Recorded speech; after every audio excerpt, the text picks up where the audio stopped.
اعوذ باللہ من الشیطان اللعین الرجیم بسم اللہ الرحمن الرحیم الحمد للہ وکفا وسلام علی عبادہ الذین اصطفیٰ. درود بھیجئے محمد و آل محمد علیہ السلام.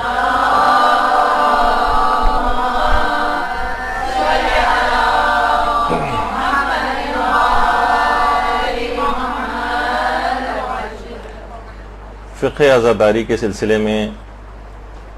ہر سال اس موضوع کچھ نئے موضوعات پر ہماری گفتگو ہوتی ہے. رسومات عزاداری آج کل ایک بہت حساس موضوع بن گیا ہے، اور جس موضوع پر آج ہم گفتگو کریں گے اس میں جس شخص کے بھی دماغ میں جو بھی نظریہ ہو اسے تھوڑی دیر کے لیے اس نظریے کو اور اپنی معلومات کو ایک طرف رکھ دیں اور کھلے اور خالی دماغ سے بالکل ان جو دو مسئلے آج خاص طور پر ہم ڈسکس کریں گے اسے بالکل کھلے دماغ سے اس کو سنیں. علماء اور مجتہدین کے فتاوے کیا ہیں، نظریات کیا ہیں، وہ کیا بات کہتے ہیں، اس کے مطابق پھر ہر شخص جو بھی اپنا نظریہ بنائے وہ آزاد ہے، اس کے مطابق وہ عمل کرے. تو آج جس موضوع کے اوپر ہماری گفتگو ہوگی، ایک سوال لوگوں کے دماغ میں بہت آتا ہے، لوگ بہت زیادہ پوچھتے ہیں کہ کیا بچے کے سر پر مثلا کوئی ولی جو ہے اس کا باپ یا کوئی رشتہ دار وہ سر پہ کچھ قمع وغیرہ لگا سکتا ہے. خواتین ہیں ظاہر ہے وہ تو اس مسئلے میں تھوڑی سی سینسیٹیو بھی ہیں، بچوں کے معاملات میں انسان اور زیادہ سینسیٹیو ہو جاتا ہے. لیکن رسومات عزاداری کے سلسلے میں بعض فقہی مسائل کی حقیقت یہ کہ حساسیت بہت بڑھ گئی. اچھا، اور یہ حساسیت غیر ضروری بھی ہے. مقلدین اس میں آپس میں باہم دست و گریباں ہو گئے. علماء اور مجتہدین کے لیول پر ایسا کچھ نہیں ہے. مقلدین اپنی جہالت کی وجہ سے آپس میں دست و گریباں ہیں. ان کی آپس میں لڑائیاں، ایک دوسرے سے بات چیت بند، ایک دوسرے کو برا بھلا کہنا. خاص طور پر سوشل میڈیا جب سے لوگوں کی دسترس میں آیا ہے تو ایک دوسرے سے کھل کر اظہار براعت اور لڑائی جھگڑا وہ ہونے لگا. اچھا، جذباتی مقلدین جو ہیں وہ ایک اور ان کے ساتھ ایک مسئلہ یہ ہو گیا ہے کہ ہر شخص اپنے اپنے مرجع تقلید کے فتوے کو صحیح ثابت کرتا ہے اور دوسرے کے مرجع تقلید کے فتوے کو غلط ثابت کرتا ہے. بھائی تم اتنے ہی قابل تھے اگر کہ تم کسی مرجع تقلید کے فتوے کو غلط ثابت کرو تو تمہیں تو خود مرجع سے بھی اوپر ہونا چاہیے تھا. تو یہ ایک بہت ہی غلط ٹرینڈ ہو گیا ہے. مراجع کا اختلاف فتویٰ اگر آپ دیکھیں، فقہ کا مطالعہ کریں تو کون سے مسئلے ایسے ہیں کہ جس کے اندر ان کے اندر اختلاف نظر نہیں پایا جاتا ہے. لیکن اس کے باوجود یہی تمام مراجع کرام آپس میں کتنے شائستہ، کتنا ایک دوسرے کا احترام، کتنا ایک دوسرے کی عزت، کبھی کوئی نام لے کر کسی بھی طریقے سے ایک دوسرے کے خلاف کوئی بات نہیں کرتا ہے. تو اور ہر شخص اپنی رائے کا اظہار کرتا ہے.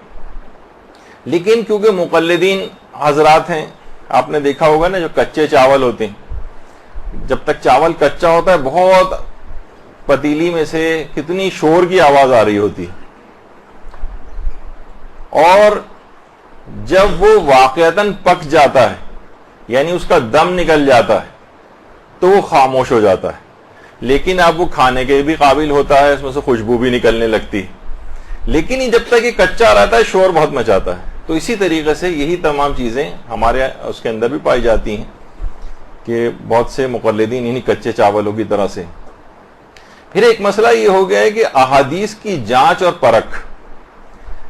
یہ بہت سے مقلدین نے اپنے ہاتھ میں لے لی. یعنی یہ اجتہادی عمل وہ کہتے ہیں کہ یہ ہم بھی انجام دے سکتے ہیں، اور بعض اوقات وہ مراجع کی جو ماہرانہ رائے اور فتویٰ اس کو بھی بالکل نظر انداز کرتے ہیں کہ ماننا ہمارے لیے واجب تھوڑی ہے. ٹھیک ہے، فقہی احکام کے اندر یہ ہوگا، لیکن فقہی احکام کے مسئلوں کو بھی ان کے غلط ثابت کیا جاتا ہے. ایسے ہی ہے جیسے کہ مثلا کوئی قصائی اگر ہو اور وہ کہے کہ بھائی سرجن کی کوئی تقلید کرنا واجب تھوڑی ہے، اور میں بھی جو ہے سینکڑوں بکرے اب تک گرا چکا ہوں، اتنا تو چھری کاٹے کا تجربہ مجھ کو بھی ہو گیا، تو چھوٹا موٹا آپریشن تو میں بھی کر سکتا ہوں. تو اسی طریقے سے انٹرنیٹ پہ بہت سارے ٹامک ٹوئیاں مار کر کچھ افراد اپنے آپ کو اسکالرز بھی ظاہر کرنے لگے ہیں اور اس طرح سے اور مجتہدین کے فتووں کو غلط ثابت کرنا. اچھا پھر ایک اور بہت بڑا مسئلہ ہو گیا, میں آپ کے سامنے پیش کر رہا ہوں یہ چیزیں تاکہ آپ کو ایک اندازہ ہو جائے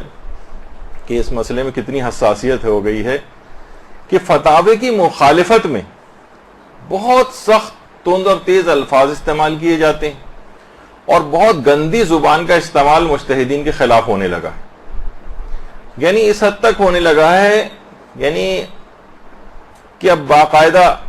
مثلا رہبر معظم کے کچھ فتاوے ابھی آئے ٹیسٹ ٹیوب وغیرہ کے سلسلے میں تھے تو پہلے سے, لیکن اس کو باقاعدہ اچھالا جانے لگا. اب یعنی جاہل افراد اگر اس طرح سے کسی چیز کو اچھالیں,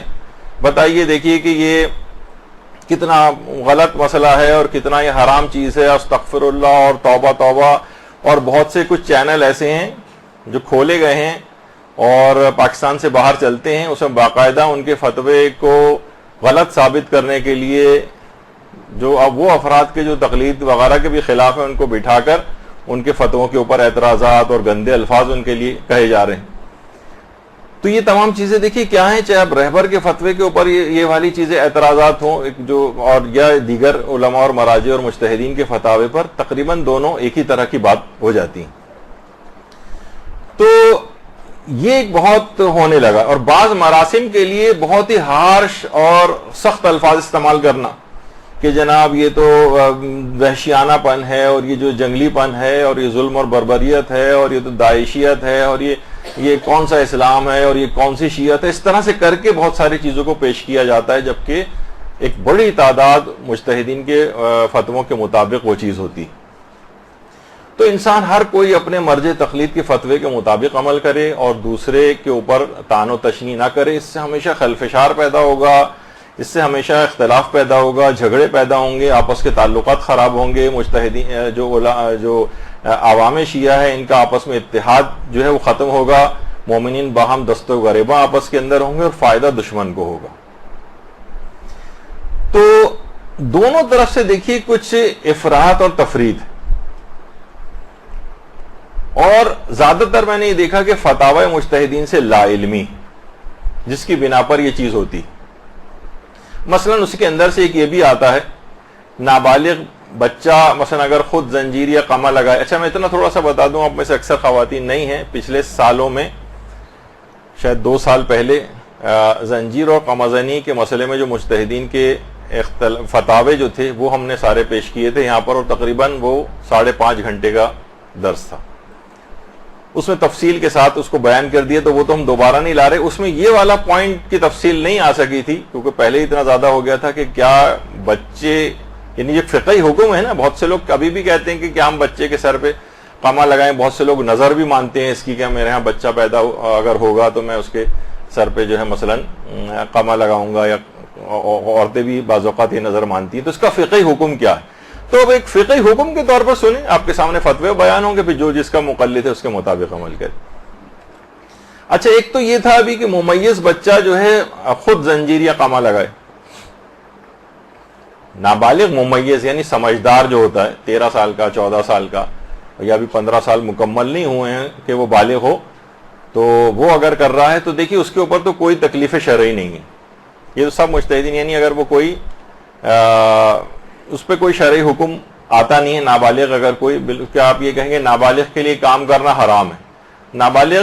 کے لیے حرام اور واجب کوئی چیز نہیں ہے کیونکہ ابھی وہ نابالغ ہے. پھر ایک مسئلہ یہ ہوتا ہے کہ کیا نابالغ اپنے ولی کی اجازت سے قمع زنی کر سکتا ہے,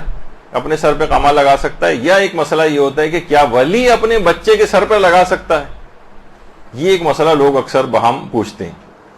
اچھا اس میں دیکھیے ایک بہت بڑا مسئلہ یہ ہے کہ مقلدین کی مراسم عزاداری میں افراط و تفرید ہو گئی. بہت سے مراجع ایسے ہیں, اب اس میں بھی آپ سنیں گی جو پچھلا ہمارا درس تھا اور آج بھی آپ دیکھیں گی کہ مجتہدین میں آپس میں اس سلسلے میں اختلاف فتاوی ہیں. کچھ مجتہدین نے اجازت دی ہے. اچھا اجازت دینے کے معنی یہ نہیں ہوتے کہ اس میں بھی آپ افراط اور تفرید میں چلے جائیں. دیکھیے کچھ مراسم میں اجازتیں ہونا, کچھ اس میں حدود و قیود ہیں, کچھ شرطیں ہیں جن کی پابندی کرنا پڑتی ہے. مثلا اگر کوئی شخص اپنی حفاظت کے لیے ایک پسٹل یا ایک چھوٹی سی گن بھی اپنے ساتھ رکھ سکتا ہے کوئی، لیکن وہی کہہ کہ میں اپنی حفاظت کے لیے ایک پورا ٹینک لے کے اگر چل رہا ہوں، یا راکٹ لانچر اس نے کندھے کے اوپر لادا ہوا ہو اپنے کہ میں اپنی حفاظت ہر شخص کو کرنی چاہیے، تو لوگ کہیں گے بھائی پسٹل سے بھی کام چل سکتا تھا، آپ اتنا بڑا راکٹ لانچر اور ٹینک لانے کی کیا ضرورت تھی آپ کو؟ تو بعض اوقات یہ ہوتا ہے کہ جب کچھ لوگوں کو اجازتیں ملتی ہیں تو بہت سی اجازتوں کو بہت زیادہ بعض اوقات مس یوز بھی ہو جاتا ہے. مثلا اگر کچھ مجتہدین نے کہا کہ ہاں ٹھیک ہے اپنے کچھ خون بہا سکتے ہیں، اپنا کچھ سر پہ قمع لگا سکتے ہیں، تو اب وہ بہت بڑی بڑی تلواریں لے آئے، مثلا بہت بڑے بڑے خنجر لے آئے اور ایک عجیب ایک دہشت ناک ایک ماحول سا ایک پیدا ہو جائے، تو یہ وہی مقلدین والی بات ہے، اس کا مجتہدین کے فتوے وغیرہ سے اس کا تعلق نہیں. یہ میں اپنی طور پر اپنا ایک مشاہدہ بیان کر رہا ہوں، کوئی فقہ حکم نہیں بیان کر رہا ہوں. تو جو مجتہدین اجازت بھی دیتے ہیں وہ بھی آپ دیکھیں گے وہ کہتے ہیں فقط 1 یا 2 بوند اور سوئی کی ایک نوک کے برابر بس، مثلا بچے کے سوئی کی نوک کے برابر اس کے ایک وہ لگائیں اس کے اوپر، اور اس کی خاص مصلحت ہے بھی جو آگے چل کے بیان کروں گا، جو ان کے جو وہ مصلحت وہ لوگ بیان کرتے ہیں. ہمیں اپنا تو کوئی چیز یہاں پہ نہیں پیش کرنی ہے، مجتہدین کے فتاوے پیش کرنے. تو وہ یہ کہتے ہیں کہ اگر آپ دیکھیں بہت سے لوگ قمع بھی اگر لگانے تو اتنا معمولی سا بس آپ نے رکھا اور اتنا ہلکا سا ایک نشان پڑ جائے، بس یہ بھی بعض اوقات یہ مجتہدین کہتے ہیں کافی، سوئی کی ایک نوک کے برابر. 1 یا 2 بوند مشکل سے بھی اگر اس کا ہو جائے تو ٹھیک ہے، آپ اپنی اس نظر کو پوری کر سکتے ہیں، یا مثلا جو فائدہ آپ کو اس سے لینا ہے جو بھی وہ آپ کو اس سے فائدہ مل سکتا ہے اگر جن کے نزدیک جائز ہے. لیکن کوئی اس کے باوجود یہ کہے کہ نہیں بہت زیادہ افراد و تفرید کر دے اور بچے کو مثلا خون ہم خون کر دیا جائے، اور یہ وہ مجتہدین بھی یہ بات نہیں کہتے. اچھا اب میں آپ کو ایک سامنے تاکہ آپ کے سامنے ایک وہ آ جائے، مثلا موجودہ مجتہدین میں آیت اللہ حافظ بشیر نجفی کا یہ نظریہ ہے، اور کچھ مجتہدین کا اور بھی جو ابھی آگے چل کر آپ سنیں گے، تو بہتر ہے کہ میں ان کی آواز میں ہی آپ کو سنا دیتا ہوں کہ وہ کیا کہہ رہے ہیں. اب ان کا اپنا فتوے کو دماغ میں رکھیں کہ یہ اپنا فتویٰ بیان کر رہے ہیں اور اپنی ایک چیز بیان کر رہے ہیں. ضروری نہیں کہ آپ جن کی تقلید میں وہ مجتہد بھی یہ بات کہتا ہو، لیکن ہمیں اختلاف نظر تو مجتہدین کا ہے نا آپس کے اندر. وہ اپنا ایک فتویٰ بیان کر رہے ہیں، اپنی ایک چیز بیان کر رہے ہیں، ان سے ملتے جلتے فتاوے اور مجتہدین کے بھی ہیں، لیکن وہ بھی اس طرح کی افراد و تفرید نہیں کہہ رہے. کس طرح کی کہہ رہے ہیں مثلا وہ آپ ابھی سن سکتی ہیں. اب اعتراضات کیے جاتے ہیں، چھوٹے چھوٹے بچوں کے سروں پہ زخم لگائے جاتے ہیں. ارے یہ بچوں کو تربیت کے لیے ہے. جیسے بچہ 7 سال کا ہو جائے تو اس کو آپ تھپڑ مارتے ہیں نماز کے لیے. کیوں مارتے ہیں؟ یہ بھی بالغ نہیں ہوا ہے. کیوں مارتے ہیں؟ تاکہ اس کو نماز کی عادت پڑے. ہم اس کے سر پہ چھوٹا سا سوئی جتنا زخم کرتے ہیں تاکہ اس کو امام حسین کے غم میں خون بہانے کی عادت ہو جائے. جس طرح نماز سکھانے کی 7 سال کا ہو جائے تو ہم اس کو تھپڑ بھی ماریں گے اور اس کو چھڑیوں سے بھی ماریں گے اگر اس نے نماز کو چھوڑا. تو اسی طرح ہم امام حسین کے غم میں بھی بچیوں کو نہ لیں، اس پہ ہم ان کو کر کے برانگیختہ کریں گے تاکہ وہ اس حال کے بعد کہتے ہیں کہ بہتر یہ ہے کہ خون کا کسی کو دو، کسی محتاج کو وہ بھی دو یہ بھی دو. امام حسین کو 2-3 قطرے اس کو بوتل پوری دے دو، تمہیں ہدایت دے پوری بوتل دے دو اس کو امام حسین کو 2 قطرے خون کے. اور جہاد میں جاؤ، جہاد میں تو مجاہد نہ صرف اپنے خون کے قطرے دیکھ رہا، اپنی جان کو دے رہا ہے، دے وہ، لیکن امام حسین کے حق میں 2-3 قطرے خون سن کے بخل نہ کرے. یہ میرا فتویٰ ہے. 1-2 بوند بھی اگر نکل آئے تو کافی، اور ایک سوئی کی نوک کے برابر بھی اگر اس میں سوراخ کر دیا جائے، تھوڑا سا بس ایک کٹ لگا دیا جائے تو وہ چیز پوری ہو جاتی. تو بہرحال اب اس کو آپ نے دیکھا تو اس کی کچھ حکمتیں بھی انہوں نے بیان کی. اچھا اب اس میں کیا ہونے لگا ہے ایک اور چیز کہ بعض اوقات جو اس کے مخالفین ہیں وہ انہوں نے کچھ جھوٹی خبروں کا جو ہے وہ سہارا اس کے اندر لیا اور اپنے ذوق کے مطابق جھوٹے پروپیگنڈے کرنا شروع کی. اچھا بعض اوقات یہ ہوا جھوٹے پروپیگنڈوں کے اندر کیا چیز ہوئی کہ مثلا وہ فلاں جگہ پہ ایک آدمی تھا, وہ زنجیر و قمزنی کرتے ہوئے مارا گیا, وہ بچہ جو تھا وہ فلاں جگہ پہ جو ہے وہ اس کا انتقال ہو گیا, جھوٹی خبریں. اور بعد میں بعض اوقات اس کی پھر تردید بھی آئی, ان گھر والوں نے کہا کہ نہیں ایسا تو کچھ بھی نہیں ہوا ہے, حتیٰ کہ علماء نے اپنے فتاوے کے اندر یہ چیز بیان کی کہ ہم نے جتنی بھی تحقیق کی کہیں ہمیں یہ بات پتہ نہیں چلی اور معلوم چلا کہ وہ جھوٹی خبریں تھیں. تو یہ نہیں کرنا چاہیے کہ اپنی بات کے اس بات میں کوئی بھی شخص جو ہے نا کوئی جھوٹی خبریں بنا کر جو ہے وہ لگانا شروع کر دے,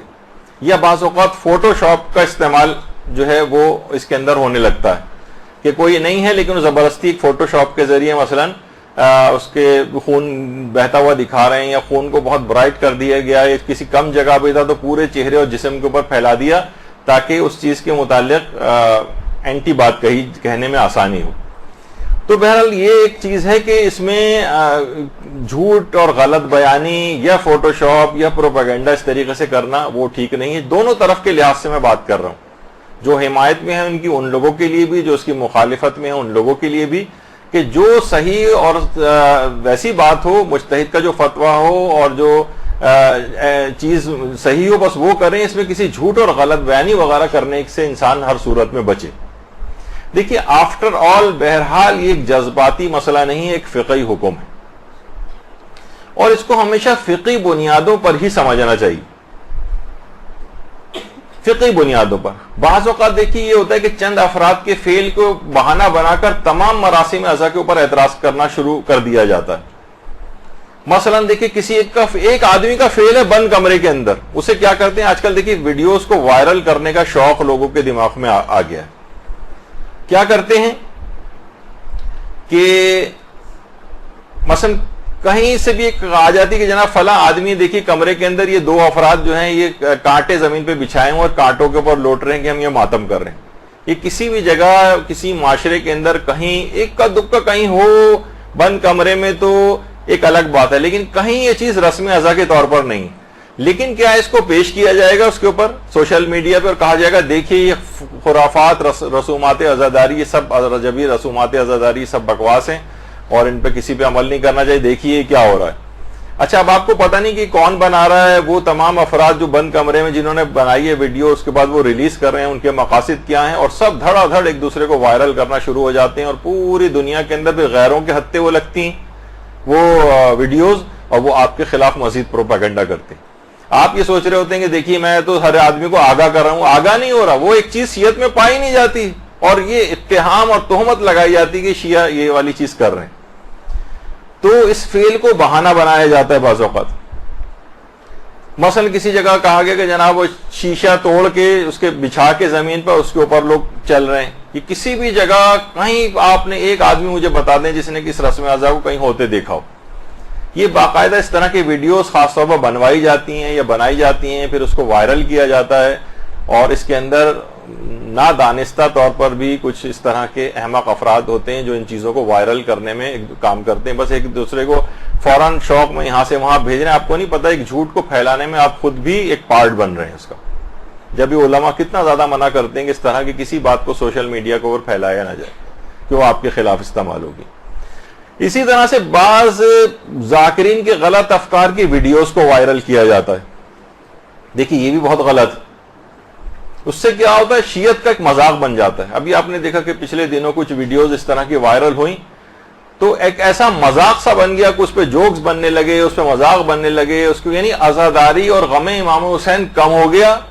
اور اس طرح کے مذاق اس عزاداری کے مہینے کے اندر وہ لوگوں ایک دوسرے کو کر رہے ہیں, اسی کو ڈسکشن کر رہے ہیں, بجائے کہ آپ غم امام حسین کا تذکرہ کریں, بجائے اس کے ان کی سوگواری کا اس کے اندر اظہار کریں, ان کے غم کو بڑھائیں. اس قسم کی باتوں کو پروموٹ کیا گیا, لوگ ایک دوسرے کو اس کو شیئر کرتے گئے اور اس کا مذاق بنتا گیا شیعت کا. پھر غیروں کو بھی اس سے فائدہ اٹھاتے ہیں, وہ آپ کی چیز اٹھا کے وہ لوگ بھی آپ کا مذاق اڑاتے ہیں. تو یہ بہت ساری اس طرح کی چیزیں ہو گئی ہیں. اچھا دیکھیے علماء اور مراجع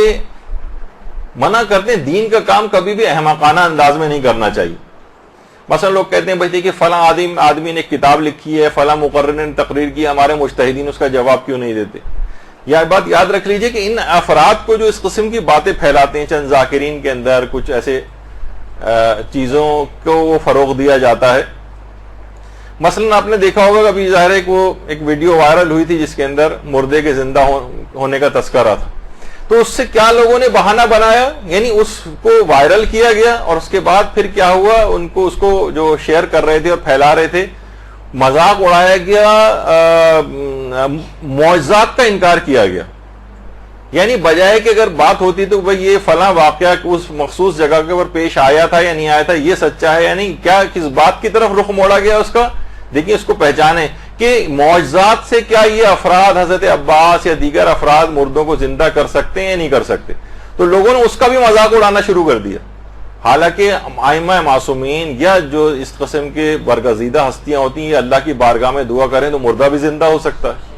لیکن کیا ہے کہ اس کا بھی مذاق اڑا دیا گیا، یعنی معجزات کا انکار ہو گیا. علماء اور مجتہدین نے جو واقعات بیان کیے ہیں جس میں دعا کے اللہ سے دعا کے نتیجے میں مردے زندہ ہوئے، ان سب کا بھی مذاق اڑایا گیا. یعنی ایک تیر سے کتنے سارے ان لوگوں نے شکار کیے. یہ آپ لوگوں نے تو بعض اوقات لوگ کہتے ہیں بھائی مجتہدین کیوں اس کا جواب نہیں دیتے، تو علماء اور مجتہدین یہ فرماتے ہیں کہ اگر ان افراد کے ہم جوابات دیں گے، یقین کیجئے اگر اس قسم کی ویڈیوز کو لوگ وائرل نہ کریں تو کبھی نہیں پھیلیں گی اور وہ ایک کمرے ایک مجلسی کی بات ہو کے ختم ہو جائے گی. لیکن لوگوں نے کیا کیا کہ نہیں، اس کو پھیلاتے گئے اور ایسا لگا کہ جیسے سارے شیعہ جو ہے اسی قسم کی بات کر رہے ہیں. تو اگر اس کا جواب دیں گے تو اور زیادہ شہرت ہوگی اس کی. ایک دفعہ مجھے خود ایک شرف ملا تھا، مرحوم مولانا شیخ علی مدبر نجفی صاحب جو آیت اللہ سیستانی کے آیت اللہ خوئی کے بھی وکیل تھے، اور ایک دفعہ ایک شادی کی تقریب میں میرے پاس ہی بیٹھے ہوئے تھے تو انہوں نے بتانا شروع کیا کہ نجف میں ایک عالم نے ایک کتاب لکھی جس میں تمام مجتہدین کے فتووں کو اور باتوں کو غلط اپنے لحاظ سے اس نے ثابت کیا کہ دیکھیں ان کا یہ مسئلہ غلط، ان کا یہ مسئلہ غلط، فلاں مجتہد کا یہ مسئلہ غلط. وہ کتاب اس نے چھپوا بھی دی، اور نجف ہی میں کہہ رہے ہیں ہم لوگ اس زمانے میں طالب علم تھے اور اس کی کتاب کو اس وقت وہاں پہ بڑی شہرت ملی اور لوگ تقاضا ہی کر رہے تھے کہ مجتہدین اس کی کتاب کا جواب دیں. مجتہدین نے کہا نہیں، اگر ہم جواب نہیں دیں گے تو یہ کتاب یہیں کی یہیں ختم ہو جائے گی، اور جواب دیں گے تو یہ کتاب ہمیشہ کے لیے زندہ ہو جائے گی، جس کو نہیں بھی پڑھنا ہوگا نا وہ بھی اس کو پڑھے گا. دیکھیے ایک چیز ہوتی ہے شبہ سازی، یعنی ایک خود سے ایک شبہ ایجاد کریں. میں نے ایک زمانے میں بہت ابتدائی طالب علمی کے دور میں ہم لوگ میڈیکل کالج میں ہوتے تھے تو وہاں ایک عالم نے درس دینے شروع کیے، کہا کہ میں ابتدائی 15 یا 20 درس ان دلائل کے دوں گا جس میں یہ ثابت کروں گا کہ خدا نہیں ہے، اور پھر ان تمام 21ویں درس سے ہم شروع کریں گے کہ خدا ہے، ثابت کریں گے کہ وہ باتیں غلط تھیں. تو ہم نے دیکھا کہ 10 15 20 درس تک تو کچھ لوگ رہے، اس کے بعد جب وہ واقعی ثابت کرنے کے اوپر آئے کہ اللہ ہے تو وہ مجمع آدھے سے بھی کم رہ گیا تھا. یعنی شبہ ایجاد ہو گئے اور ان کی تشفی بعد میں ان کے جوابات نہیں ملے. تو ضروری نہیں ہے کہ اس قسم کی باتوں کے اگر جواب دیں تو ہر کوئی پڑھے گا. اچھا مثلا فلاں کا جواب آیت اللہ سیستانی نے دیا، اب اس آدمی کی کتاب مشہور ہوگی، جس کو نہیں بھی پڑھنا ہوگا وہ پڑھے گا وہ جا کر. جس زمانے میں وہ سلمان رشدی نے کتاب سیٹنک ورسز وغیرہ لکھی تھی تو لوگ جس کو نہیں بھی پڑھنا وہ بھی جا کے کہتا تھا کہ یار کیا لکھا ہے اس کے اندر، ذرا ہم بھی پڑھیں. یعنی اس کو ایک تجسس اس کے اندر ہونے لگا. خیر وہ تو اس کے قتل کے فتوے کے بعد سے تو وہ جس طرح سے اس کا جو ہے وہ انجام لوگوں کے سامنے رہا، کس طرح سے وہ بچاتا پھرتا ہے اور پوری دنیا اور آخرت دونوں اس کی تباہ و برباد ہوئی اپنی جگہ. تو شیخ علی مدبر کہنے لگے کہ ہم لوگ مجتہدین سے کہتے تھے، مجتہدین کہتے تھے نہیں اس کی کوئی جواب دینے کی ضرورت نہیں. پھر ہم نے واقعی دیکھا کہ چند سالوں کے اندر اس کی کتاب کو لوگ بھول گئے، اس آدمی کو بھی بھول گئے، کتاب وہ شخص سب نسین منسیہ ہو گئے. تو یہی والی چیز ہمارے ساتھ بھی ہے کہ ہم ایسے افراد کو، ایسی باتوں کو اگنور کریں، اس کو پھیلائیں نہیں، اس کو وائرل نہیں کریں. تو یہ جو شور و غوغا یہ سب کچھ ہے، یہ سب ان کو بڑھانے سے ہوتا ہے. اور ہر شخص کو چاہیے کہ وہ اپنے مرجع کے فتوے کا احترام کرے، اور جو اس کا مرجع نہیں ہے اس کے بھی فتوے کا احترام کرے. دیکھیے سب کے پاس اپنے دلائل ہیں. اچھا یہ جب یہ مقلدین آپس میں شروع کرتے ہیں، مثلا آیت اللہ سیستانی وہ مقلد ہے، وہ مثلا کسی اور مجتہد کے فتوے پہ اعتراض شروع کر دے اور اس کے خلاف دلائل بیان کرنے لگے، تو کیا ہوگا کہ پھر وہ دوسرے مجتہد جو ہے اس کا نمائندہ آغا سیستانی پہ اعتراض کرنے شروع کر دے گا، اور وہ جو کسی کی بھی تقلید نہیں کرتے وہ سارے مجتہدین کے فتووں کو کرنے لگیں گے، جیسے اب ہونے لگا ہے۔ جناب آغا رہبر نے مثلا شطرنج کا جو ان کا فتویٰ ہے وہ بھی ایک خاص تناظر کے اندر ہے، شطرنج کو مطلقاً انہوں نے حلال نہیں کیا، اس معاشرے کے اندر جہاں جوئے کا کوئی تصور شطرنج کے ساتھ نہ رہے وہاں انہوں نے کہا ہے کہ اس کو کھیلنے کی اجازت ہے۔ لیکن وہ معاشرے اگر یہ نہیں کہا کہ شطرنج حلال ہے، نہیں، جب وہ جوئے کے حالات سے ہی خارج ہو گئی تو کہتے ہیں کہ پھر اس کی حرمت کا وہ حکم نہیں رہتا، اور ہر ایک کے پاس اپنے دلائل ہیں، امام خمینی کا بھی یہی نظریہ تھا مثلا۔ لیکن جس معاشرے کے اندر اب بھی یہ چیز ہے اور اب بھی آلات جوا میں شامل ہوتی ہے وہاں پر یہ اب بھی حرام رہے گی، تو انہوں نے یہ پیش کرنا شروع کر دیا، دیکھیے امام جو ہیں وہ تو شطرنج کی اتنی مذمت کر رہے ہیں اور یہ مجتہدین کو دیکھیے یہ کیا کر رہے ہیں کہ یہ ان کو حلال قرار دے رہے ہیں۔ مور حلال ہے، آیت اللہ سیستانی کا نظریہ، وہ کہتے ہیں دیکھیے فلاں فلاں روایت کے اندر تو مور امام نے حرام قرار دیے، یہ حلال قرار دے رہے ہیں۔ تو یہ مقلدین نے اس قسم کے کام اپنے ہاتھوں میں پکڑ لیے کہ ان کا فتویٰ صحیح ہے، ان کا فتویٰ غلط ہے۔ ہر مجتہد کے پاس اپنے فتوے کے دلائل ہوتے ہیں اور اس کا ہر مجتہد کے فتوے کا احترام کرنا ضروری ہے، خواہ وہ آپ کے اپنے مرجع تقلید کے فتوے کے برخلاف فتوی کیوں نہ ہو۔ اچھا، اب آ جائیے موضوع کے اوپر۔ یہ تو میں نے ایک مختصر سی تمہید باندھی جو شاید اختصار سے تھوڑی سی اور آگے بڑھ گئی، لیکن بہرحال یہ کہ اب آ جائیے اس مسئلے کے اوپر کہ کیا ولی اپنے بچے کے سر پر قامہ لگا سکتا ہے۔ اب دیکھیے خود اس مسئلے کے اندر کئی گروہ مجتہدین۔ پہلا گروہ ہے جو کہ قائلین حرمت ہے، جو یہ کہتا ہے کہ نہیں یہ کام نہیں ہو سکتا، ولی یہ کام نہیں کر سکتا، بچے کے سر پر ایسا کوئی کٹ نہیں لگا سکتا کہ جس سے خون نکلے۔ ان میں کون قائلین حرمت میں کون کون شامل ہیں؟ ان میں ایک آیت اللہ خامنئی رہبر معظم شامل ہے۔ وہ یہ فرماتے ہیں کہ نہیں، کوئی بھی شخص اپنے بچے، ولی بھی وہ تو خیر اصلاً دیکھا جائے تو خونی ماتم ہی کے رہبر خلاف ہیں، اور وہ بڑوں کے لیے بھی اور بچوں دونوں کے لیے اس کام کو ممنوع قرار دیتے ہیں۔ اور قائلین حرمت میں جو دوسرا نام ہے وہ آیت اللہ ناصر مکارم شیرازی کا، وہ بھی اس کو منع کرتے ہیں۔ اچھا، یہ ہو گیا ایک گروہ جو ان کے مقلدین یہ کام نہیں کر سکتے، بلکہ اگر کسی نے نظر اس طرح کی کسی عورت نے مانی اور وہ ان دونوں میں سے کسی کی تقلید ہو، ان دونوں مجتہدین کی میں سے کسی کی، تو اس کی وہ نظر جو ہے وہ باطل ہے، وہ اس کے اوپر عمل نہیں کر سکتی وہ عورت یا کوئی مرد اپنے بیٹے کے لیے۔ دوسرا ہے گروہ ہے قائلین سکوت، جو کہ اس مسئلے میں خاموش ہیں، ان کا اصلاً کوئی فتویٰ موجود نہیں۔ جیسے دماغ میں لوگوں کے آتا ہے کہ کیا نابالغ کے سر پر ولی قامہ لگا سکتا ہے، آیت اللہ سیستانی کا اس سلسلے میں کیا نظریہ ہے؟ تو اصلاً آیت اللہ سیستانی نے اس مسئلے میں، اس مسئلے کی حساسیت کی وجہ سے، اس کی بھی ہم ایک تفصیل بیان کر چکے ہیں قامہ زنی والے مسئلے میں، کہ وہ بالکل خاموش ہیں، ان کا کوئی فتویٰ اس سلسلے میں نہیں پایا جاتا۔ اچھا، ایک فتویٰ اگرچہ ان کے نام کے حوالے سے، ان کے ایک وکیل کے حوالے سے مشہور ہوا ہے کہ انہوں نے بھی منع کیا ہے، لیکن دیکھیے بتا دوں ایک بات کہ وکلاء جو ہیں مجتہدین کے، وہ فتویٰ بیان تو کر سکتے ہیں لیکن اپنی کوئی رائے الگ سے دینا، اگر وہ کوئی بیان کریں بھی تو ضروری نہیں کہ مجتہد کی بھی وہی رائے ہو۔ آپ یہ کہیں بھائی ان کے وکیل ہیں تو وکیل ہیں، ٹھیک ہے، وہ خمس جمع کرنے کے سلسلے میں وکالت ہے، کچھ اجازتیں ان کے پاس ایکسٹرا ہوتی ہیں، لیکن وہ ان کی طرف سے کوئی فقہی مسئلہ بنا نہیں سکتے۔ مثلا مجتہد کے ایک وکیل ہیں جو خود ہی قریب الاجتہاد ہیں، اور ہمارا بھی ان سے رابطہ رہتا ہے، یعنی کبھی ہم ان سے پوچھیں گے آغا اس میں آغا ذرا اس کا بتائیں کہ یہ فتویٰ اس سوال کا جواب کیا ہے، تو وہ اپنا جواب جو ہوتا ہے وہ بیان کرتے ہیں۔ پھر ہم ان سے پوچھتے ہیں کیا آغا سیستانی کا بھی یہی نظریہ ہے، تو وہ کہتے ہیں نہیں ان کا نظریہ یہ نہیں، ان کا یہ ہے، یا ان کا فتویٰ مجھے معلوم نہیں۔ یعنی بعض اوقات وہ اپنی رائے بھی کیونکہ خود قریب الاجتہاد ہیں یا شاید مجتہد ہو گئے ہوں تو وہ اپنی رائے بیان کر دیتے ہیں، جبکہ ہیں ان کے وکیل، تو وہ اصلاً آغا سیستانی کی رائے نہیں ہوتی۔ تو اس لحاظ سے ایک فتویٰ ان کے حوالے سے مشہور ہوا ہے لیکن وہ ثابت نہیں ہے، کیونکہ اصلاً آغا سیستانی نے اس مسئلے میں کبھی کوئی فتویٰ دیا ہی نہیں۔ تو یہ قائلین سکوت کہلاتے ہیں۔ اچھا، اتنا اور بتا دوں کہ جس مسئلے میں بھی آپ کا مجتہد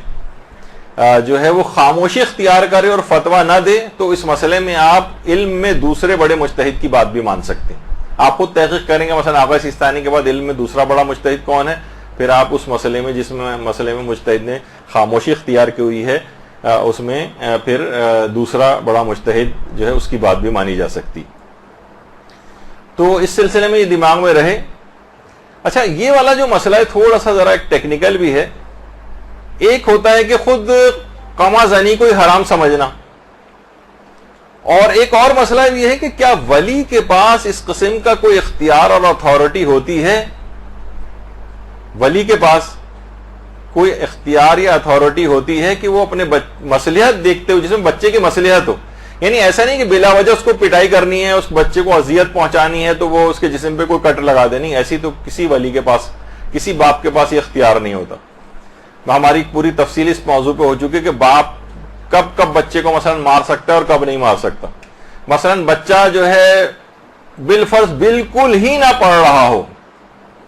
اب باپ اگر اس کو کچھ بھی نہیں کہے گا تو یہ بچہ معاشرے میں بالکل جاہل رہ جائے گا, تو باپ سختی کے لیے اس کی کچھ شرائط ہیں اتنا مار سکتا ہے اس کو. لیکن مثلا بچہ جو ہے فائن آرٹس پڑھنا چاہ رہا ہے اور باپ کہہ رہا ہے نہیں تم سائنس ہی پڑھو, تم ڈاکٹر ہی بنو, اس کی بنا پر اس کو مار رہا ہے, نہیں, یہاں پر یہ مار پٹائی کی اس طرح کی, کیونکہ بچے کی مصلحت پڑھنا ہے, ڈاکٹری ہی پڑھنا یا سائنس ہی پڑھنا یہ مصلحت نہیں ہے بچے کی,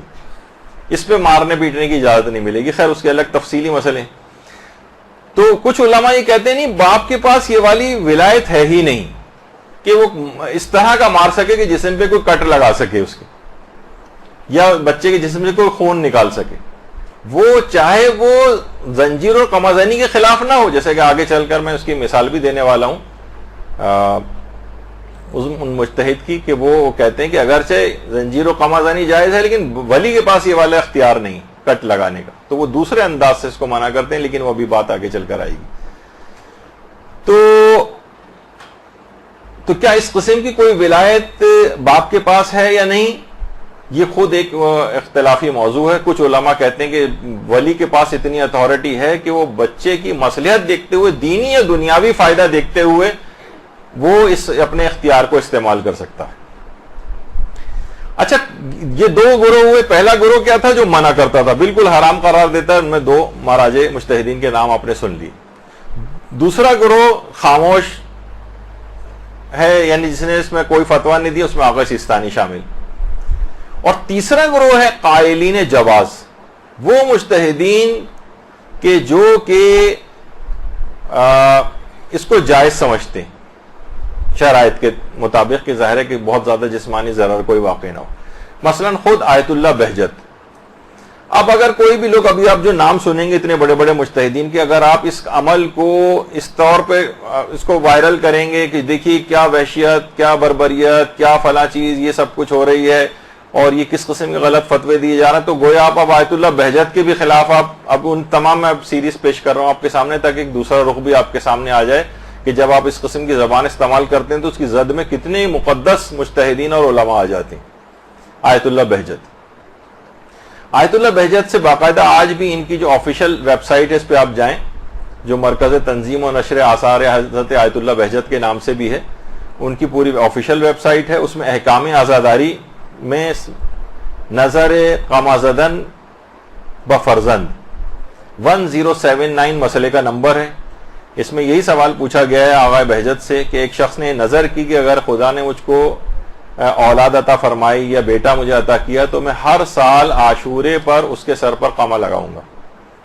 کیا یہ نظر کرنا, ایسی نظر کرنا صحیح ہے؟ اور اگر یہ صحیح ہے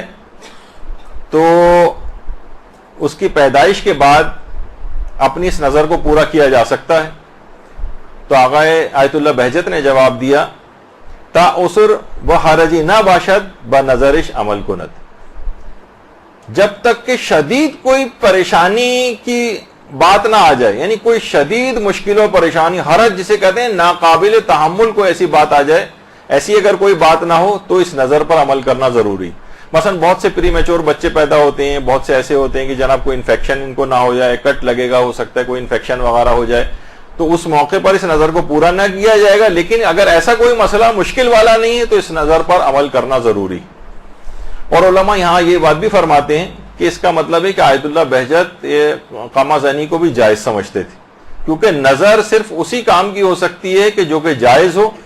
بلکہ اسے راجع بھی ہونا چاہیے، یعنی شرعی لحاظ سے اس میں کوئی رجحان شرعی پایا جانا چاہیے۔ اس کا مطلب ہے کہ آیت اللہ بہجت اس بات کے بھی قائل تھے، آیت اللہ بہجت دینی اور دنیاوی مصلحت اگر بچے کی اگر ہے تو اس لحاظ سے اس ولایت کے بھی قائل تھے کہ ولی کو اتنا جسمانی اس کو مثلا کوئی کٹ لگانا ہے، اس کی بھی اجازت مل سکتی ہے اگر بچے کی اس کے اندر کوئی مصلحت پائی جا رہی، یعنی آغا اس بہجت کے اندر یہ دونوں باتیں تھیں، اس کام کو جائز بھی سمجھتے تھے اور ولی کے لحاظ سے بھی اس ولایت کے قائل تھے کہ وہ یہ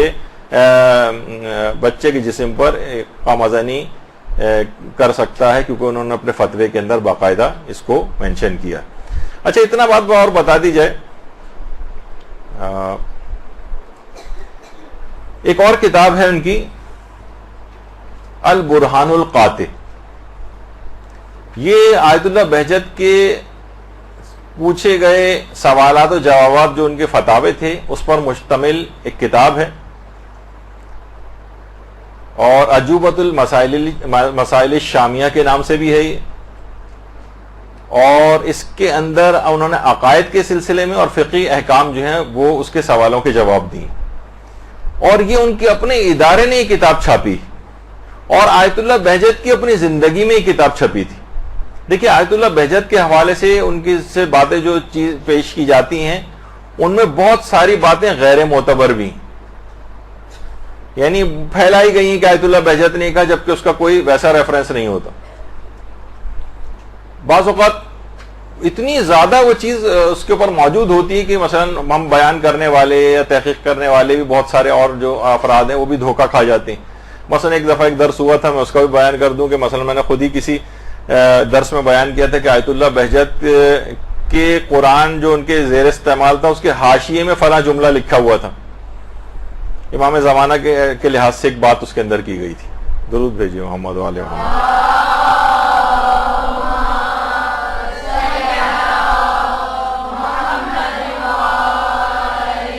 اب وہ اتنا زیادہ انٹرنیٹ کے اوپر وہ بات ہے کہ آیت اللہ بہجت نے وہ جملہ لکھا ہے، تو میں نے بھی وہ بیان کر دیا، ظاہر ہے تقریباً ہر جگہ سے اس کا اطمینان ہو رہا تھا کہ یہ جملہ ہے، لیکن کوئی پراپر ریفرنس نہیں تھا۔ بعد میں جب ان کے دفتر سے اور ان کے ادارے سے رابطہ کیا گیا تو انہوں نے کہا کہ ہم نے آیت اللہ بہجت کے زیر استعمال تمام قرآن دیکھے، اس میں کسی بھی جگہ وہ حاشیے کے اندر جملہ نہیں۔ تو بہت سی ان اوتھینٹک باتیں بھی معاشرے کے اندر ہو جاتی ہیں، اکثر دھوکہ کھا جاتے ہیں، لیکن یہ کتاب ایسی کہ جو آیت اللہ بہجت کے اپنے ادارے نے چھاپی اور آیت اللہ بہجت کی اپنی زندگی میں چھپی ہے۔ اس کے اندر کیا ہے؟ اس کے اندر باقاعدہ آیت اللہ بہجت سے کچھ سوالات کیے گئے ہیں۔ اس میں ایک سوال یہ ہے، حل یجوز للولی، اچھا پہلا اس میں ایک سوال تھا وہ قامزنی سے متعلق ہے، تو وہ اس میں تو آیت اللہ بہجت نے شرائط بتا کے قامزنی کو جائز قرار دیا، تو اس میں کہا کہ اگر یہ چیز جائز ہے تو حل یجوز للولی ضرب طفلہ الصغیر کذالک بنفسہ او بتقدیمہ للغیر لیفعل بہ ذلک، اگر یہ کام جائز ہے قامزنی تو کیا ولی کے لیے اپنے چھوٹے بچے کے سر پر خود قامہ لگانا کیا یہ جائز ہے، یا یہ کہ کوئی اور شخص لگائے، کسی اور کے ہاتھ سے یہ والا کام عمل انجام دلوایا جائے، کیا یہ چیز جائز ہے؟ تو آیت اللہ بہجت نے جواب دیا اس کتاب کے اندر، یجوز ذالک ما یرویا صلاحہ فی الدنیا والآخرہ کما یجوز الاحتجام بہ مع عدم الضرر والاکراہ، یہ چیز جائز ہے اگر ولی یہ دیکھ رہا ہے کہ اس کے اندر اس کی دنیا اور آخرت کی کوئی صلاح ہے، جس طریقے سے حجامہ جو ہوتا ہے کما یجوز الاحتجام،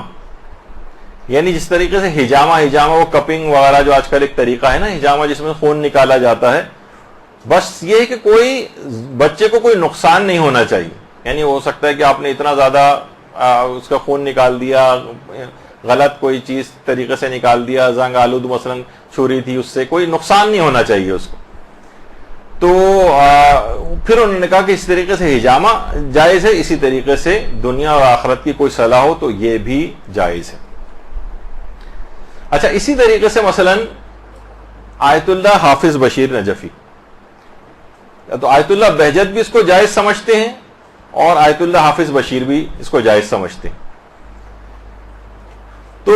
ان سے بھی یہ سوال پوچھا گیا کہ بچے کے اوپر قما یا زنجیر زنی کرنے کا کیا حکم ہے؟ تو انہوں نے جواب یہی دیا کہ اگر بچے کا والد اس میں بچے کی کوئی مصلحت دیکھتا ہے، مثلاً وہ اسے سانحہ کربلا کے احیا اور اس کی یاد کو باقی رکھنے کے لیے بچے کو اسی عمر سے مشکلات اور آلام برداشت کرنے کا عادی بنانا چاہتا ہے،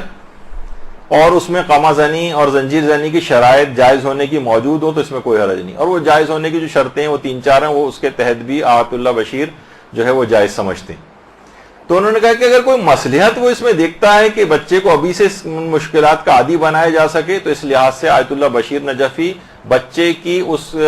اوپر ولی کی اس ولایت کے بھی قائل ہیں، جیسے آیت اللہ بہجت قائل تھے، اسی طریقے سے حافظ بشیر نجفی بھی قائل ہیں۔ جس زمانے میں چند سال پہلے حافظ بشیر صاحب کا ایک انٹرویو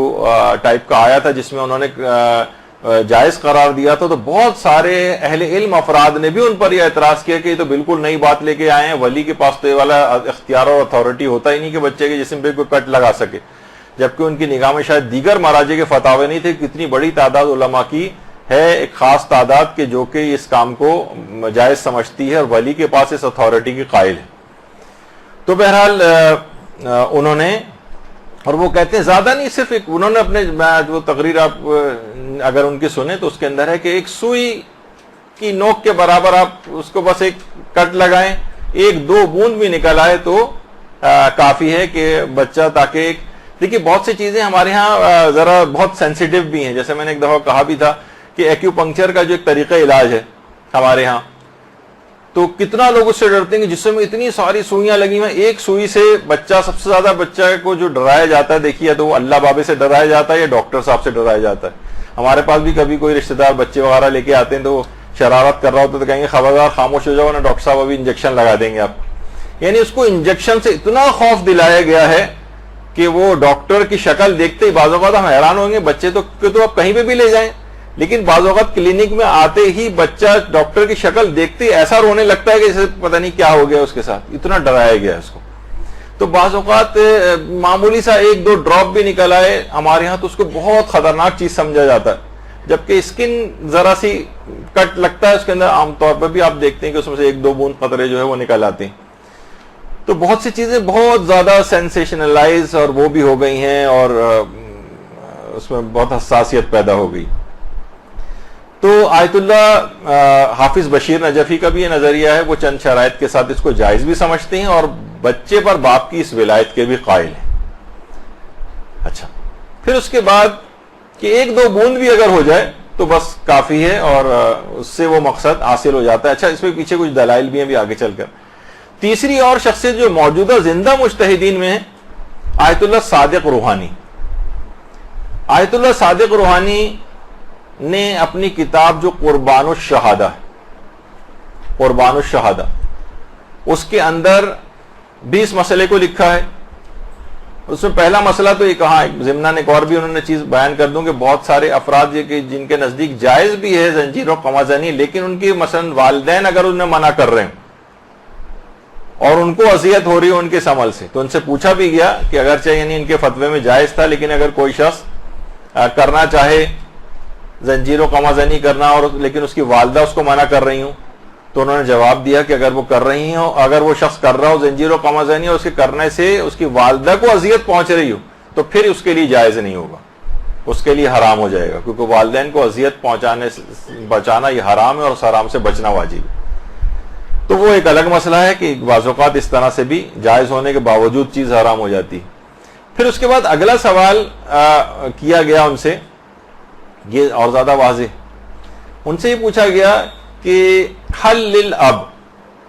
ولایہ علی الولد الصغیر بان یجرح رأس ولدہ حتی یخرج الدم التدبیر وماذا لو کان الولد صغیرا جدا، یعنی کیا باپ کو اس بات کی ولایت ہے کہ وہ چھوٹے بچے کے سر پر جراحت کر سکے یہاں تک کہ خون نکل آئے، جسے تدبیر کہتے ہیں، یعنی خونی ماتم وغیرہ قما وغیرہ لگانا، خاص طور پر جبکہ بچہ بہت چھوٹا ہو۔ تو ان کا تو نظریہ یہ ہے آیت اللہ صادق روحانی کا، تدبیر الآباء لابنائہم، باپ کی بیٹے کے اوپر قما لگانا زائدن علی جوازہ، جائز سے بھی زیادہ عمل حسن اور راجح، یعنی بہت بہتر عمل ہے بشرط اللہ یترتب علیہ ہلاک النفس، بس یہ کہ وہ ہلاک نہ ہو جائے، کوئی ایسی نقصان نہ پہنچ جائے، یا اس کا کوئی عزم جو ضائع نہ ہو جائے، یا مثلا اس میں شل نہ ہو جائے، اس قسم کا کوئی نقصان نہ ہو، تو یہ ایک بہتر چیز بھی ہے۔ اچھا بہتر کیوں ہے، یہ بھی آگے چل کر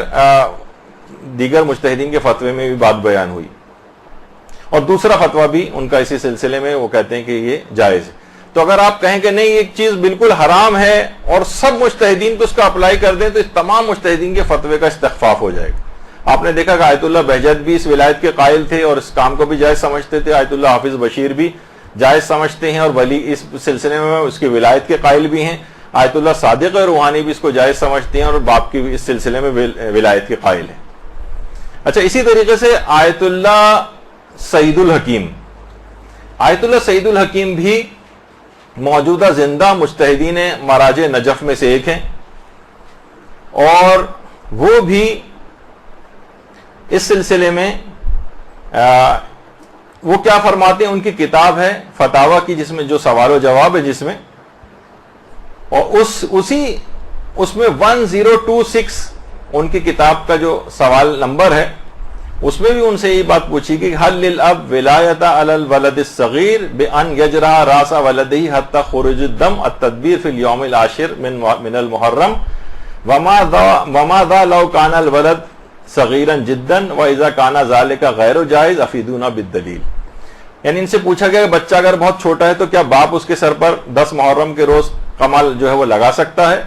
جبکہ اگر بچہ بہت چھوٹا، اگر یہ کام جائز نہیں ہے تو اس کے جائز نہ ہونے کی کیا دلیل ہے؟ تو انہوں نے کہا کہ نعم لہ الولایت لا ذالک، جی ہاں باپ کے پاس اس بات کی ولایت ہے کہ وہ بچے کے سر پر قمع لگا سکتا ہے، یعنی آیت اللہ سعید الحکیم کا بھی یہ فتویٰ۔ دوسرا یہی سوال، پھر سوال پوچھا گیا ایک شخص نے کہ اعظم قلبی علان اطبر ولدی الصغیرین حاضہ السنہ فی العاشر من المحرم،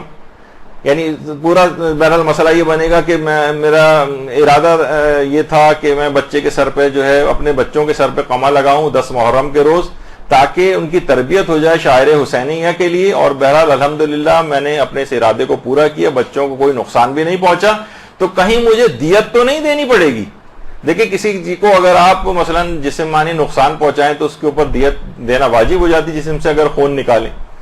تو انہوں نے جواب دیا کہ ولی اگر دیکھ رہا ہے کہ بچے کی اس میں کوئی مصلحت ہے تو جازا لہو ذالک، یعنی اس کے لیے جائز ہے، ولا تترتب علیہ دیہ، اور اس پہ کوئی دیت بھی مرتب نہیں ہوگی، یعنی اس کو دیت نہیں دینا ہے۔ یعنی اب آپ دیکھیں کہ موجودہ مجتہدین میں سے ہی آیت اللہ بہجت بھی اس کی ولایت کے قائل تھے باپ کی اس سلسلے میں، اور اس عمل کو بھی جائز سمجھتے تھے، سعید الحکیم بھی جائز سمجھتے ہیں اور اس قسم کی ولایت کے بھی قائل ہیں، حافظ بشیر بھی اس کے اندر آ گئے، صادق روحانی بھی آ گئے۔ اچھا پھر اس کے بعد آیت اللہ شیخ شمس الدین وائزی، آیت اللہ شیخ شمس الدین وائزی سے بھی یہ سوال پوچھا گیا،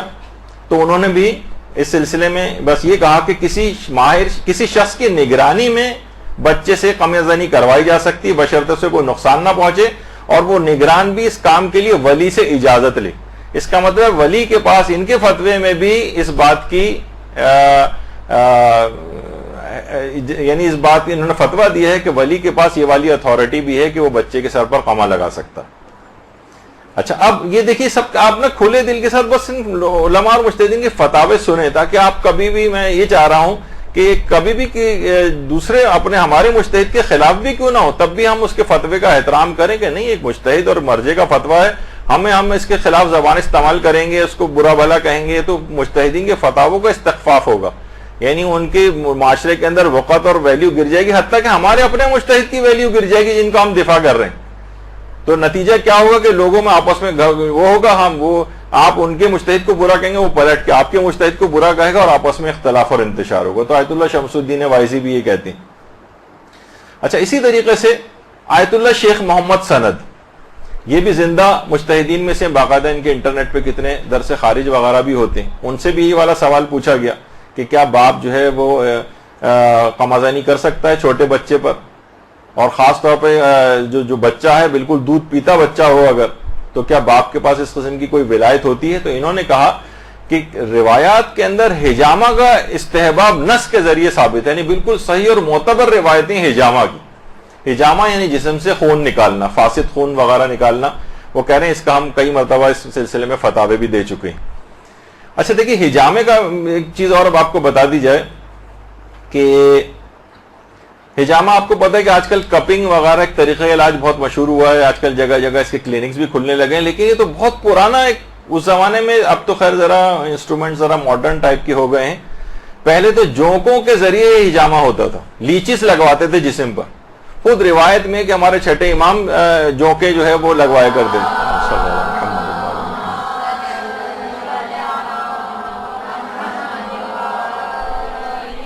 دیکھیے ہر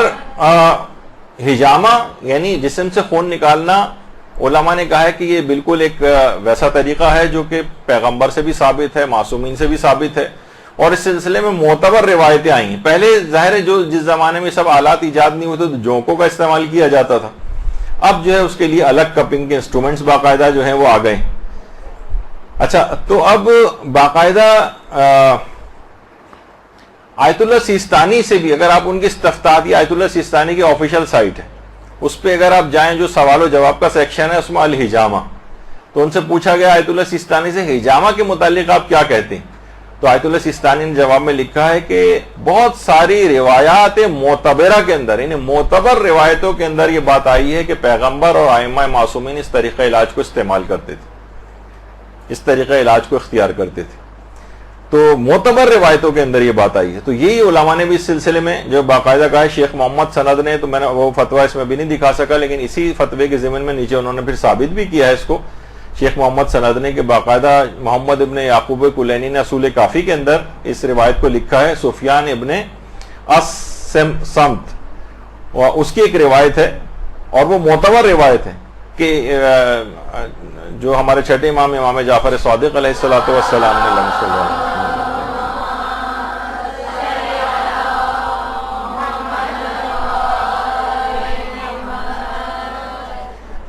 فرمایا کہ ہر 4 مہینے کے بعد ہر ماہ بچے کا حجامہ کروایا جائے. یعنی معمولی سا جسم سے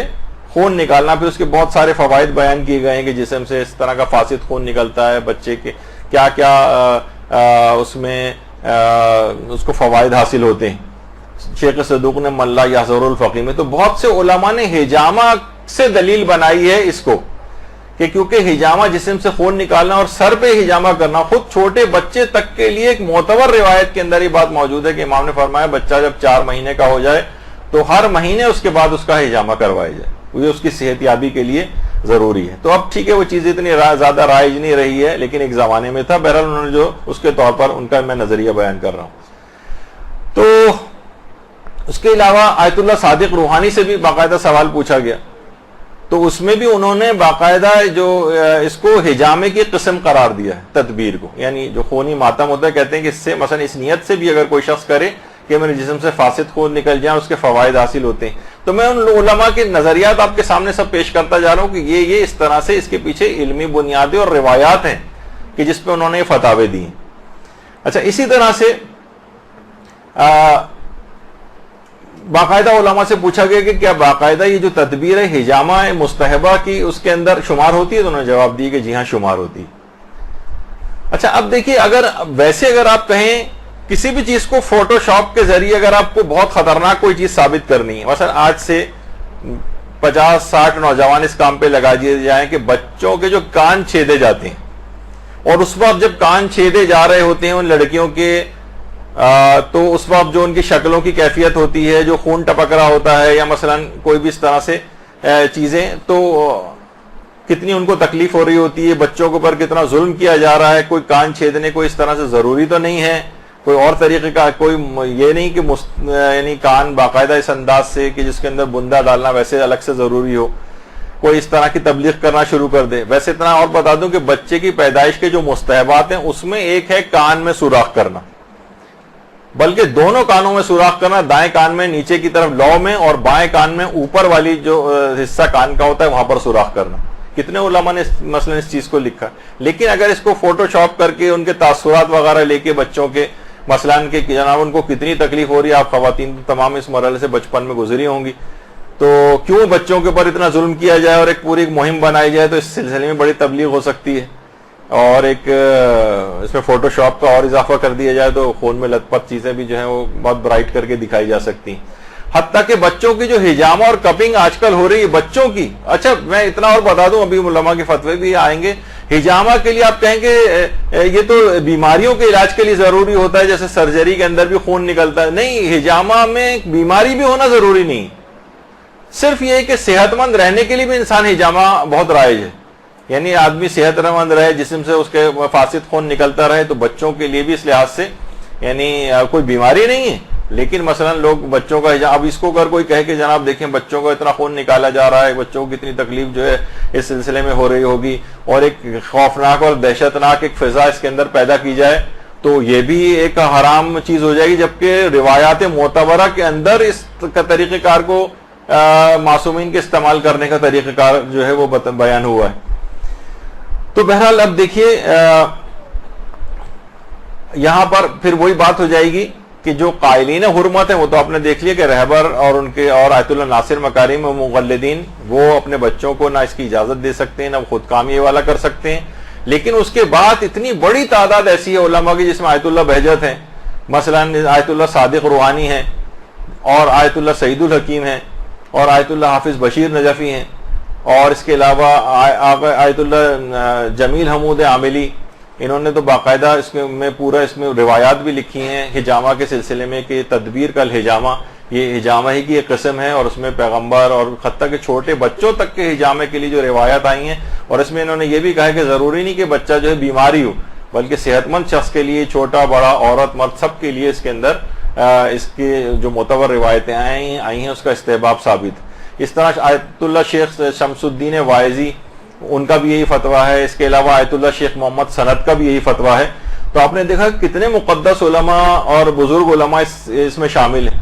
تو اس میں آپ اگر ایک اس طرح کی اس میں حساسیت پیدا کریں اور اس کو وحشیت اور بربریت اور فلاں اور پتہ نہیں کیا کیا اس کے اندر قرار دے دیں، اور ان تمام علماء کے فتووں کا جو مذاق اڑانا شروع کر دیں، تو ایک شیعت کے اندر خلفشار اور انتشار برپا ہو جائے گا. آپ کہیں ٹھیک ہے ان کا نظریہ، ان کے مقلدین چاہیں تو اس کے اوپر عمل کریں، لیکن ہم جو ہے گندی زبان استعمال کر کے اور علماء اور مراجع کے خلاف، ان کے فتاوی کے خلاف استعمال کرنا یہ بالکل جائز نہیں. جس طریقے سے رہبر کا اگر کوئی کے خلاف کوئی وہ کرے کہ ان کا یہ فتویٰ غلط ہے، جیسے کہ بہت سے ٹی وی چینل ایسا کر رہے ہیں، ان کا فتویٰ دکھاتے ہیں، امام خمینی کا فتویٰ کل ہی دیکھا کہ امام خمینی کی تحریر الوسیلہ سے ایک مسئلہ نکال کر باقاعدہ اس کو جو ہے پھیلایا جا رہا تھا کہ دیکھیے کتنا خلاف اسلام مسئلہ انہوں نے معاذ اللہ یہ بیان کیا. تو یہ لوگوں کے ہاتھوں میں ایک عجیب کھلونا جو ہے وہ اس کو بنایا جا رہا ہے. اس کو آپ سمجھیے کہ کسی بھی مجتہد کی توہین وغیرہ کرنا پھر یہ دوسروں کو موقع مہیا کرے گا کہ وہ آپ کے مجتہد کو بھی برا بھلا کہنے لگے.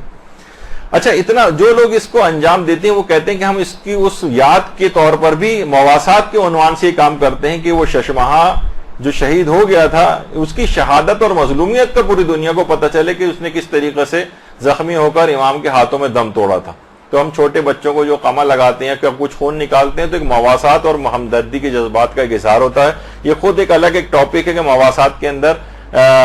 یہ چیزیں شمار ہوتی ہیں. یہ ہم خود وہ قمازنی والے لیکچر میں تفصیل سے ڈسکس کر چکے ہیں. اچھا، بہت سے علماء اور مراجع ایسے ہیں، بہت سے تو نہیں، جس میں چند ایک ہیں، جیسے آیت اللہ اسحاق فیاض. آیت اللہ اسحاق فیاض اگرچہ قمازنی کو جائز سمجھتے ہیں، لیکن کہتے ہیں کہ نہیں، باپ کے پاس یہ والی ولایت نہیں ہے کہ بچے کو کوئی کٹ لگا سکے. یعنی وہ مسئلہ ایک الگ ہے اور یہ والا مسئلہ ایک بالکل الگ ہے. جب بھی میں نے کہا کہ اس میں دو مسئلے الگ الگ ہو جاتے ہیں، تو وہ کہتے ہیں کہ نہیں، باپ کے پاس اصلاً یہ ولایت نہیں ہے قمازانی اور اس سے ہٹ کر، ورنہ کوئی شخص خود کرنا چاہے تو وہ کہتے ہیں کہ جائز ہے. بلکہ ان کا جو فتویٰ ہے وہ تو یہ کہتے ہیں کہ التدبیر حزناً و جزاءً علی الحسین جائز و امر محبوب. یعنی وہ کہتے ہیں کہ ایک چیز جائز بھی ہے اور بہتر چیز بھی ہے، شرط صرف یہ ہے کہ اللہ یکون فیہ ضرر معتد بہ، سوائے کہ کوئی شدید نقصان نہ پہنچے اس سے. تو وہ اگرچہ اس کے جائز اور پسندیدہ ہونے کے بھی قائل ہیں، لیکن کہتے ہیں کہ ولی اپنے بچے کے سر پر قامہ نہیں لگا سکتا. آیت اللہ اسحاق فیاض. تو بہرحال یہ دو الگ مسئلے، ان کو آپس میں بعض اوقات ملا دیا جاتا ہے. تو یہ ایک دماغ میں یہ چیز رہنی چاہیے. کہ اس سلسلے میں علماء کے فتاوے الگ ہیں. اب جو رہبر کی اور آیت اللہ ناصر مکارم شیرازی کی تقلید میں ہو وہ اس کام سے باز رہیں اور نہ کریں اس کو. دیگر مجتہدین کے مقلدین اگر کرنا چاہیں وہ کر سکتے ہیں. آیت اللہ سیستانی کے مقلدین کیونکہ ان کا فتویٰ موجود نہیں، یا تو وہ احتیاط کریں اس کام کو نہ کریں، یا اس مسئلے میں دوسرے بڑے مجتہد کی بات تحقیق کر کے دیکھیں کہ وہ کیا کہتا ہے. وہ اگر اجازت دیتا ہو تو کر سکتے ہیں، اجازت نہیں دیتا تو نہیں کر سکتے. یہ بس اس کا ایک حل ہے. لیکن مراجع کے فتاوے کا پوسٹ مارٹم کرنا اور جاہل افراد جو ہے فٹ بال کی طرح سے مراجع کے فتاوے اور ان سے کھیلیں اور ہر شخص کو زبان درازی کرنے کا حق جو ہے وہ اس کے اوپر مل جائے، یہ اس بات کی اجازت اسلام نہیں دیتا. جس کو اتنا شوق ہو وہ ایسا کرے کہ وہ اجتہاد تک پہنچے اور اپنی رائے کو دلائل کے ساتھ درس خارج میں جو اس کا فورم ہے اصل جگہ وہاں پر بیان کرے. لیکن فیس بک کی تھڑوں کے اوپر بیٹھ کر اور جاہل افراد کے درمیان بیٹھ کر اپنی اسکالری بگھارنا یہ نقصان کا سودا ہے. اس کے سوا اس میں کوئی چیز بھی نہیں ہے. اور کسی بھی شخص کو اس بات کی اجازت نہیں کہ غیر مجتہد کو کہ وہ مراجع کے فتووں کا اس طرح سے فتووں کا مذاق اڑائے، استہزاء کرے ان کے ساتھ. تو بہرحال حقیقتاً وہ جو ملتا ہے کہ جاہل اگر خاموش رہتا تو اختلاف ختم ہو جاتا. یہ سارا اختلاف ہے صرف جاہلوں میں، ورنہ علماء اور مجتہدین کے تو فتوے کتابوں میں انہوں نے دیے ہوئے ہیں اور آپس میں ایک دوسرے سے انتہائی عزت و احترام کے ساتھ اپنی رائے بیان کر دی. یہ سارا بگاڑ اور جو خلاف ورزی ہے یہ مقلدین کے اندر پائی جاتی ہے، جن کو اپنی اصلاح کرنے کی ضرورت ہے. تو ایک تو ہو گیا یہ والا موضوع. نتیجہ آخر میں صرف یہ نکلا کہ ہر شخص اپنے مرجے کے مطابق عمل کرے اور اپنے مرجے کے خلاف اگر کوئی دوسرا نظریہ پایا جاتا ہے کسی اور مجتہد کا، نہ اس کا مذاق اڑائے، نہ اس کا استہزاء کرے، نہ اس کو باطل ثابت کرے، ورنہ یہی اس کے اپنے مرجے کے ساتھ ہونے لگے گا اور ایک معاشرے کے اندر خلفشار پیدا ہوگا جو پیدا ہونا شروع ہو گیا ہے. اور کچھ دنوں بعد یہی افراد جو آج کر رہے ہیں نا اور اس بات کی عادت ڈال لیں کہ ہمیں تو عقل اپنی استعمال کرنی ہے، اندھی تقلید نہیں کرنی، یا پھر اپنے مجتہد کے فتوے کے اندر بھی یہ پسندیدہ فتووں کو لیں گے اور جو فتویٰ پسند نہیں آئے گا اسے چھوڑیں گے. بات اس سے آگے جائے گی یہاں تک کہ بالکل تقلید کو چھوڑ بیٹھیں گے. یہ ایک بہت خطرناک معاملہ ہے جس کی طرف متوجہ ہونے کی ضرورت ہے. برحمتك يا أرحم الراحمين وصلى الله على محمد وآله الطاهرين.